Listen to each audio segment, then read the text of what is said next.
And Tiny Wiener. Thank you very much. Oh, yeah. You 100% got me with that one. 100% got me. Love it. Hello everyone and welcome to Action RPG. I'm your host Aaron, and for today's video we're headed to the world of Last Epoch. Mike, one of the senior developers at 11th Hour Games, held his normal Friday Q&A live stream on Twitch, which means I get to bring you Dev Chat 95. As always, Mike answered lots of great questions from the community and gave us a pretty sweet unique leak. Sweet unique leak. Yeah, that's a good rhyme. We're gonna jump right into this with our first question around server stability. Listen up. Does the next patch fix anything with the network? I mean, we've been yes. So there are changes for multiplayer coming in the next patch. We also do make changes to the servers without telling anyone sometimes. But yes, one of the big changes coming. I don't know if I'm allowed to say this. Just say it. There's something coming that'll help. It'll help exactly your problem you're having here. I live in the EU and I either get US East or Asia server with 100 to 180 ping. I've never been placed in EU server. Is this something that developers are aware of? I've seen this about it on the forums, Reddit, and so on. Yes, we're very aware of the problem. I can describe exactly how it's happening. Weirdly enough, the system's actually functioning perfectly. We just designed it bad. What's happening is the style of ping check it's using to determine which server it should place you in is a style of ping check that can be deprioritized by networks. And so sometimes you'll get longer pings than is really what would happen in a real world situation, because the ping is usually supposed to be a test, an indicator of how fast things will be, like if you were to use that server. And we're getting back not indicative data of what the actual connection will be like, and we're using that information to put you in the wrong server. Long explanation to say it will be better, hopefully this coming Thursday. Now we're going to talk about the new item rarity, Weaver's Will. Mike got asked tons of questions about this new rarity, and I'm going to kind of tie them all together. Listen to this. Do Weaver's Will items have set affixes, or are they random affixes? They're random, but they're not the same random as you'd see on a regular item. So like they're weighted differently than normal items that go in that same slot. So I'm excited for this new rarity. If you were to have like 1,000 Weaver's Wills on relic slots and 1,000 relic items, the ratio of affixes you'd see on those are different. And you'll see things that are more like class specific affixes, for example. I think it mentions this in the post a little bit. It does. So it is random, but it's not the same random. That makes any sense. And we like so when we're designing these new uniques, we're really trying to put them in slots that will really I guess shine with like more the ratio of affixes that will be good for that unique, or at least positive for that unique, is higher than is like we position them strategically, so that would be a high ratio. And I think it works pretty well. Like you do sometimes you get affixes that aren't perfect. It's extremely rare that you get an affix that's like actively negative. I don't know if that's possible. I hope it's not possible. What he's trying to say is that, you know, Weaver's Will item would be like a relic, and a relic normally has +2 skills on it. Same with the body armor, same with the helmet. So these are items that normally have big build defining possible affixes on them. And I'm guessing that's going to be the pool of affixes you can get on these said items.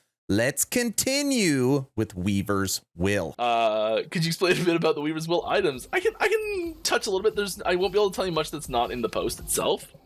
So yeah, do they gain affixes based on XP gained while having them equipped? Yes.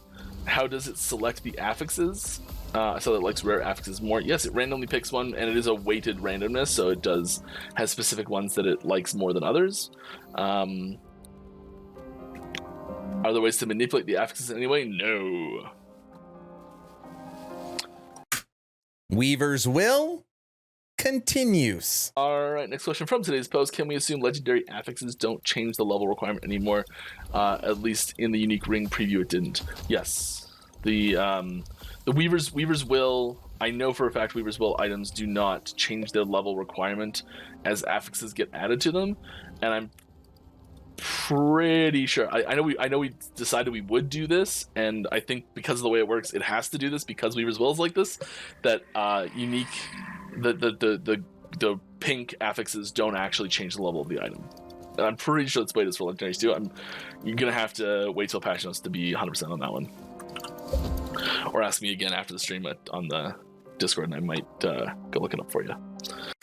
I did ask him after the stream, and he did confirm. When you talk about getting power leveled, when you talk about skipping the campaign or jumping through the dungeon, coming in 0.9.1 May 25th Rising Flames update, your level of your legendaries will not increase.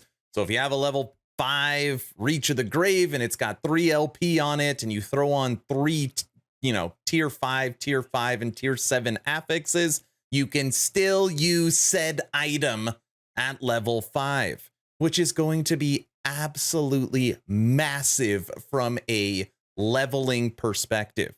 So save all those low level uniques because they are going to be huge. And the conclusion of Weaver's Will. How are the Weaver's Will items going to be kept balanced or kept from becoming too OP? If you need to, please be as vague as possible. I mean, a lot of their initial stats, like raw stats that you would see on like an Exalted or a rare item, are pretty low, and they're pretty focused for the most part on the unique interactions.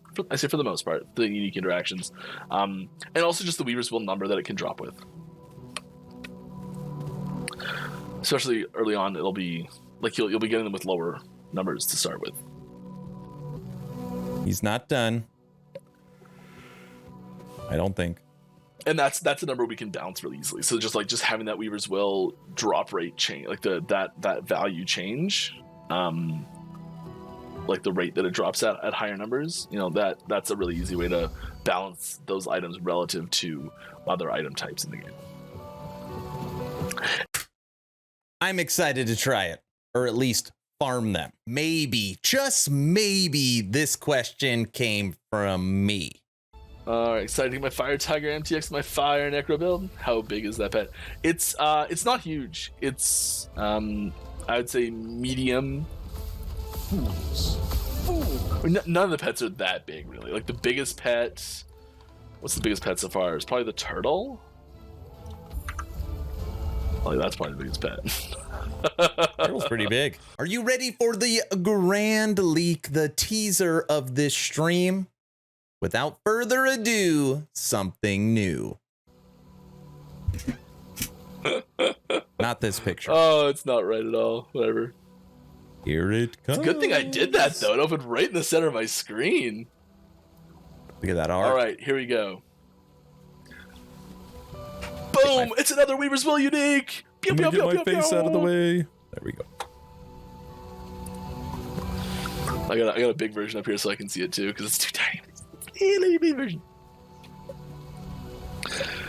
So we got new boots with Weaver's Will. Increased movement speed on boots, which is something everyone always wants. Haste for 3 seconds when a nearby enemy dies. Less damage over time taken while you have haste. When you gain haste or refresh its duration, you gain 17 ward, and your minions gain haste and frenzy for 3 seconds. Yeah.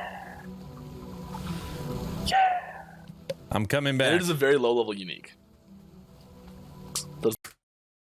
I say this all the time. I appreciate EHG because I feel like in their meetings they make these items for me. I don't know. That's just wishful thinking. This is literally the quintessential boots for any necromancer, or I guess minion class whatsoever.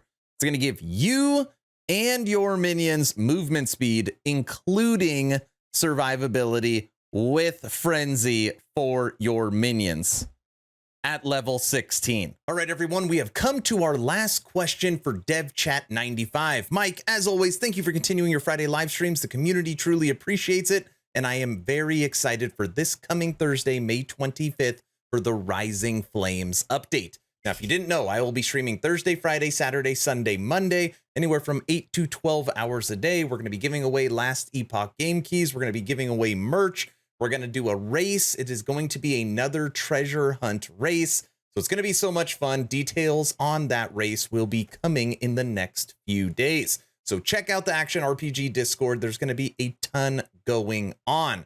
Now, for this last question, someone asked Mike about the final masteries. Runemaster, Falconeer, Warlock, and he gives us an update on where they're at, and it actually sounds extremely promising. That's all I've got. Please like, share, and sub. Mike, take it away. All right. Are you able to give any info on any of the 3 unreleased classes? If not NBD, but would be cool to get some insight on where they are at in development. Sure, I can tell you where they're at in development. Well, so they're all going to be released at 1.0. That's the plan. The Runemaster is the farthest along. It's got the most stuff done on it. It has all of its base skills implemented. Skill trees have gone through ideation. Base VFX is very far along on all of them. Conversion for nodes that we think we want conversions for are started for most of them, possibly finished. Pretty sure animations are in for them. I